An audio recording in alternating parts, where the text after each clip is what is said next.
بسم اللہ الرحمن الرحیم۔ ایک دفعہ ایک شیر کسی مست ہاتھی کے مقابلے میں زخمی ہو کر ایک کونے میں جا بیٹھا۔ وہ اس قدر زخمی ہوا کہ وہ شکار کرنے کے قابل نہ رہا۔ چند دن اسی طرح ہی گزر گئے۔ جب اسے بھوک لگی تو اس نے لومڑی کو بلا کر کہا کہ کسی گدھے یا گائے کو اپنی چکنی چپیڑی باتوں سے بہلا کر اس طرف لے آؤ تاکہ میں آسانی سے اس کا شکار کر لوں۔ ایک غریب دھوبی کا گدھا برے حال و زندگی کے دن گزار رہا تھا، جس کی پیٹھ زخمی اور پیٹ خالی تھا۔ وہ بیچارہ بے آب ہو گیا، پہاڑیوں کے درمیان پھر رہا تھا۔ لومڑی اسے دیکھ کر اس کے قریب آ گئی۔ حال احوال معلوم کرنے کے بعد لومڑی نے کہا، بھائی گدھے، کب تک تم اس سنگلاخ اور خشک جگہ میں مصیبتیں جھیلتے رہو گے؟ تم کتنے کاہل سست ہو، ورنہ قریب ہی جنگل میں ہری بری گھاس کی فراوانی ہے۔ وہاں آ کر چند دن رہو، ہری بری گھاس کھانے سے تم تندرست و توانا اور صحت مند ہو جاؤ گے۔ گدھے نے کہا، اگر میں غم و عالم میں مبتلا ہوں تو کوئی بات نہیں، جو مقدر میں لکھا ہے مل جاتا ہے۔ قضا سے عدول ممکن نہیں، اس کا گلہ کرنا کفر ہے اور صبر کا بڑا اجر ہے، کیونکہ اس سے ہی کشائش ملتی ہے۔ سب کا روزی رسا وہی ہے، اس کے خزانے میں کمی نہیں۔ بھوکا کوئی نہیں مرتا۔ جب وہ مجھے دہی دینا ہی مفید سمجھتا ہے تو میں شہد کیوں مانگوں؟ جتنی نعمت زیادہ ہوگی اتنا ہی غم زیادہ ہوں گے۔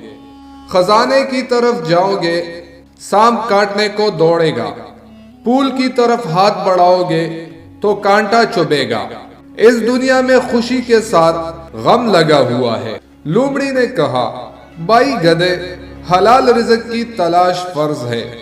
دنیا عالم اسباب ہے، یہاں بغیر کوشش کے رزق نہیں ملتا۔ رزق بند دروازوں اور قفلوں کے اندر ہے۔ یہ قفل تبھی کھلتے ہیں جب کوئی آدمی کسب اور کوشش کرے۔ بغیر طلب اور کوشش کے روٹی نہیں ملتی۔ بے شک قناعت ایک خزانہ ہے، مگر یہ خزانہ ہر ایک کو نہیں ملتا۔ گدھے نے کہا، میں نے تو آج تک نہیں سنا کہ کوئی قناعت سے مر گیا اور کوئی حریص آدمی محض اپنی کوشش سے بادشاہ بن گیا ہو۔ لومڑی کہنے لگی، اگر کوئی کنویں میں بیٹھا رہے تو اسے وہاں رزق نہیں پہنچایا جائے گا۔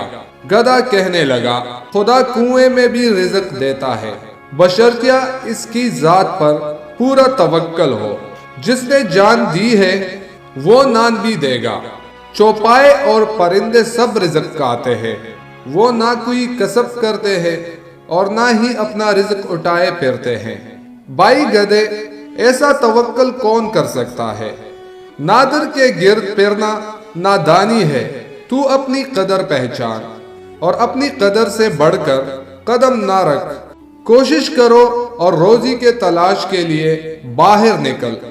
تجھے توکل کرنے کی طاقت حاصل نہیں ہو سکتی۔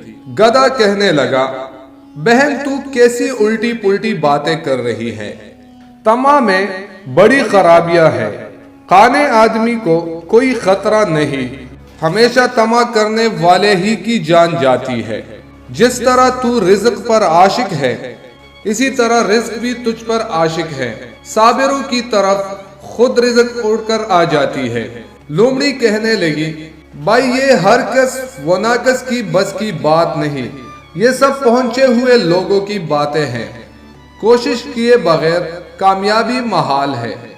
غرض اس بحث و تکرار میں لومڑی گدھے کو شیر کے کچار کی طرف لے کر چلنے لگی۔ اللہ کا حکم ہے کہ اپنے آپ کو ہلاکت میں نہ ڈالو۔ یہاں قریب ہی ایک وسیع سبززار ہے جس میں ہر طرف چشمے اور ندیاں بہہ رہی ہے۔ کمر کمر تک گھاس اگی ہوئی ہے۔ یہ سبززار جانوروں کے لیے بہشت کی حیثیت رکھتا ہے۔ اس کے ہوتے ہوئے اگر آپ اس بیاباں میں ایڑیاں رگڑتے رہے تو اس کو اپنے ہاتھوں ہلاکت میں پڑنے کے اور کیا کہا جا سکتا ہے۔ اس جنت جیسی سرسبز چراگاہیں جہاں اونٹ بھی ناپید ہو جاتا ہے، جو حیوان وہاں جا پہنچے وہ بڑا ہی خوش نصیب ہے۔ گدھے کو یہ بات سمجھ نہ آئی کہ وہ اس جنت کے رہائشی سے پوچھتا کہ تو وہاں رہ کر ایسی مردہ شکل کیوں بنی ہوئی ہے؟ تیرا جسم اتنا کیوں لاغر و نحیف ہے؟ تیری آنکھیں لطف و سرور سے مخمور کیوں نہیں؟ تو ایسے تر و تازہ چشمے پر سے آئی ہے تو تیرے جسم پر خشکی کیوں چائی ہوئی ہے؟ اگر تو گلزار جنت سے آئی ہے تو تحفے کے لیے تیرے پاس کون سا گلدستہ ہے؟ اس گلستان کے آثار تو تیری ذات میں دکھائی نہیں دے رہے۔ بیچارہ بھوکا پیاسا گدھا کھانے کی ہرس میں اس کے ساتھ چلتا رہا۔ جس کے پاس دانش و خرد نہ ہو وہ دلائل سے کیا کام لے سکتا ہے؟ لومڑی اسے چارے کا چکمہ دے کر شیر کے پاس لے آئی۔ بھوک کی وجہ سے شیر کی جان لبوں پر آئی ہوئی تھی۔ گدھے کو آتے ہوئے دیکھ کر صبر نہ کر سکا، خوشی سے اچھلا اور گرجا۔ گدھا شیر کو دیکھ کر الٹے پاؤں پہاڑ کی طرف بھاگا اور ہامتا ہامتا اپنے محفوظ مقام پر جا پہنچا۔ شیر میں دوڑنے کی طاقت نہیں تھی، وہ منہ تکتا رہ گیا۔ لومڑی نے شیر سے کہا، جناب آپ نے تو بنا بنایا کھیل بگاڑ دیا، گدھے کو قریب تو آنے دیتا، ذرا صبر نہ کیا۔ آپ کو معلوم نہیں کہ جلد بازی نقصان دہ ہوتی ہے۔ افسوس آپ کے ضعف نے آپ کا وقار کھو دیا۔ شیر نے کہا، حقیقت یہ ہے کہ میں اپنی کمزوری سے بے خبر تھا۔ بھوک اور احتیاج نے غلبہ کر کے مجھ سے میرا صبر و عقل چھین لیا۔ میں نے اپنی قوت کا غلط اندازہ لگایا۔ اے عقل مندوں کے سردار، پھر کوئی ترکیب کر کے اس گدھے کو یہاں لے آؤ، اب وار خالی نہیں جائے گا۔ لومڑی نے کہا، انشاءاللہ میں پھر اس کی آنکھوں پر پٹی باندھ کر یہاں لے آؤں گی۔ آخر ہے تو پھر بھی گدھا ہی، مگر سرکار اب اتنی مہربانی کرنا کہ پہلے کی طرح ناکامی کا منہ نہ دیکھنا پڑے۔ اب یہ دعا کرنا کہ پھر گدھے کی عقل پر غفلت طاری ہو جائے۔ گدھے نے تو توبہ کر لی ہوگی کہ اب وہ کسی کے جانسے میں نہیں آئے گا۔ ہم بھی فنکار ہیں، کسی نہ کسی طریقے سے اس کی توبہ توڑ دیں گے، کیونکہ ہم عقل اور عہد کے دشمن ہیں۔ گدھے جیسے جانور کے عہد اور ان کی سوچ پر غلبہ پا لینا ہمارے بائیں ہاتھ کا کھیل ہے۔ جب کوئی نفس عہد اور شکست توبہ کا مجرم ہو جائے تو اس کی بربادی یقینی ہوتی ہے۔ اگر گدھا اپنے عہد توڑ دے گا تو اس کی عقل مسخ ہو جائے گی اور ہمارے ہتھے چڑھ جائے گا۔ ماسٹر لومڑی معصوم سا چہرہ بنا کر پھر دوبارہ گدھے کے پاس گئی۔ گدھا بہت غصے میں تھا، کہنے لگا، بی لومڑی تو بڑے فریبی نکلی۔ میں نے تمہارا کیا بگاڑا تھا کہ تو مجھے موت کے منہ میں لے گئی؟ تم جیسا دوست ہو تو پھر دشمن کی کیا ضرورت ہے؟ جس طرح شیطان آدم ذات کا دشمن ہے، اسی طرح تو نے مجھ بے گناہ کے ساتھ کیا۔ لومڑی نے کہا، بھائی گدھے، میں تمہیں یہ بتانا بھول گئی تھی کہ وہاں جادو کا طلسم ہے جو شیر کی شکل میں دکھائی دیتا ہے، اور یہ طلسم اس لیے بنایا گیا ہے تاکہ ہر کس و ناکس چرند اس مرغزار میں نہ گھس آئے۔ اگر یہ طلسم نہ ہو تو مرغزار ایک ہی دن میں اجڑ جائے گا۔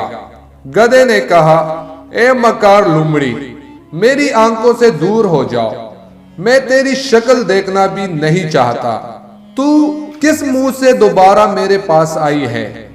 اے ظالم، تو میرے خون کے پیاسی ہو کر بڑی بے شرمی سے کہتی ہے کہ میں مرغزار کی طرف تیری رہبر ہوں۔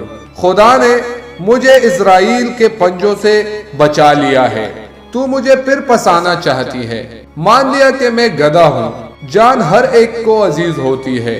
جو خوف مجھے لاحق ہوا یہ اگر کسی لڑکے کو ہوتا تو وہ بوڑھا ہو جاتا۔ داناؤں نے سچ کہا ہے کہ برے یار سے سام بلا، زہریلا سام تو جان ہی لیتا ہے مگر برا دوست 7 ایمان بھی برباد کر دیتا ہے۔ لومڑی کہنے لگی، بھائی گدھے، میرے دل میں کوئی کوٹ نہیں، تجھے یوں ہی وہم ہو گیا ہے۔ جہاں وہم داخل ہو جائے وہاں دوست بھی دشمن نظر آنے لگتا ہے۔ میرے محترم، وہ محض طلسم تھا جو آپ کو نظر آیا، حقیقت میں وہاں کوئی شیر ویر نہیں ہے۔ اگر وہاں شیر ہوتا تو میں آپ سے بھی زیادہ کمزور ہوں، تو مجھے وہ کب زندہ چھوڑتا۔ میں تیری دوست اور خیر خواہ ہوں، خیال اور خوف کی دنیا سے نکل آؤ۔ گدھے نے لومڑی کی باتوں کا جواب دینے کی بہت کوشش کی، لیکن بھوک کی بیماری اس پر غالب آئی، ہرس کی بیماری صبر پر غالب آ گئی۔ غریبی، مفلسی اور بے صبری میں فقر و فاقہ کفر تک پہنچا دیتا ہے۔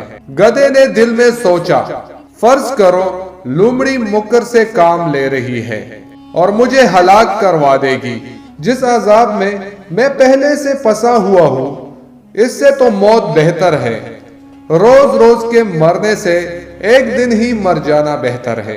مایوسی اور ہرس اندھا اور احمق بنا کر بآسانی موت کی گھاٹ اتار دیتی ہے۔ گدھے نے گدھا پن کی وجہ سے توبہ توڑ دی۔ گدھے کو اپنے خالق و مالک پر اعتماد نہ تھا کہ وہ غیب سے اس کی بھوک مٹانے کا سامان کر دے گا۔ نادان گدھا اپنے مقتل کی طرف چل پڑا۔ جو ہی وہ شیر کے قریب پہنچا، شیر پہلے ہی تیار تھا۔ وہ غرا کر اٹھا اور ایک ہی پنجے سے اس کا کام تمام کر دیا۔ شیر پانی کے لیے چشمے پر گیا۔ عقل مندوں کے سردار کو موقع مل گیا۔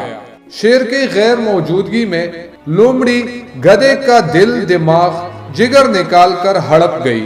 شیر نے واپس آ کر ان چیزوں کی تلاشی شروع کی مگر اسے کچھ نہ ملا۔ اس نے لومڑی سے پوچھا، ہر جانور کا دل، دماغ، جگر ہوتا ہے، گدھے کا کہاں ہے؟ لومڑی نے جواب دیا، اگر یہ چیزیں اس کے وجود میں ہوتے تو یہ بیچارہ دوبارہ موت کے منہ میں نہ آتا۔ دل میں اگر نور نہ ہو تو وہ دل نہیں، بدن میں اگر روح نہ ہو تو وہ بت ہے۔ بدن نہیں، مصباح کا نور اللہ کی عطا ہے۔ چمنی اور لیمپ بندوں کی مصنوعات ہے۔ جس نے نور کو دیکھا وہ مومن بن گیا، جس نے لیمپ اور چمنی کو دیکھا وہ یہودی مشرک بن گیا۔ جسے پہلے آزما لیا گیا ہو اسے دوبارہ نہیں آزمانا چاہیے۔ مایوسی گناہ ہے، درس حیات، ہرس آخر جان لیوا ثابت ہوتا ہے۔ حالات جیسے بھی ہو، خالق و مالک کی ذات پر پورا بھروسہ رکھنا چاہیے۔ وہ اپنے بندوں کی ضرور مدد فرماتا ہے۔